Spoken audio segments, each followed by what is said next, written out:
கிறிஸ்துவுக்குள் பிரியமானவர்களே, இந்த நாளிலே உங்களை எல்லாம் சந்திப்பதிலே மிகுந்த மகிழ்ச்சி அடைகிறேன். இந்த நாளிலே நாம் தியானிக்கும்படியாக எடுத்துக்கொண்ட வசனம் மார்க் 3வது அதிகாரம் 35வது வசனம்.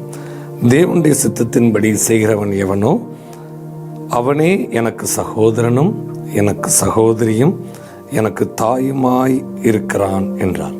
ஆம் பிரியமானவர்களே, ஒருவேளை ஆண்டவரை நாம் அப்பா பிதாவே என்று அழைக்கிறோம். அப்பா பிதாவே என்று அழைக்கக்கூடிய புத்திர சுவிகாரத்தின் ஆவியை நமக்கு அவர் தருகிறார். ஆனால் அவரே நம்மை அவருடைய சகோதரன் சகோதரி என்னுடைய தாய் என்று அழைக்க ஒரு ஃபார்முலாவை வேதத்தில் சொல்லியிருக்குது. அது என்னது? தேவனுடைய சித்தத்தின்படி செய்கிறவன் எவனோ.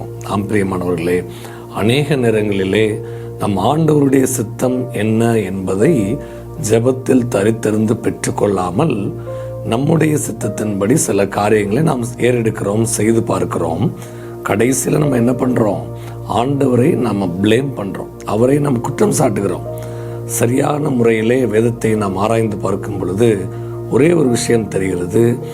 ஆண்டவருடைய சித்தம் என்ன என்பதை நாம் அறிந்து ஒரு காரியத்தை செய்வோம் என்றால் அதன் மூலமாக கிடைக்கக்கூடிய பலன் அது ஆச்சரியப்படக்கூடிய ஒரு பலனாக இருக்கிறது. ஆண்டவரே உங்களையும் என்னையும் சகோதரனாக சகோதரியாக தன்னுடைய தாயாக அவர் பாவிக்கிறார். எப்பொழுது? அவருடைய சித்தத்தின்படி நாம் செய்யும் பொழுது.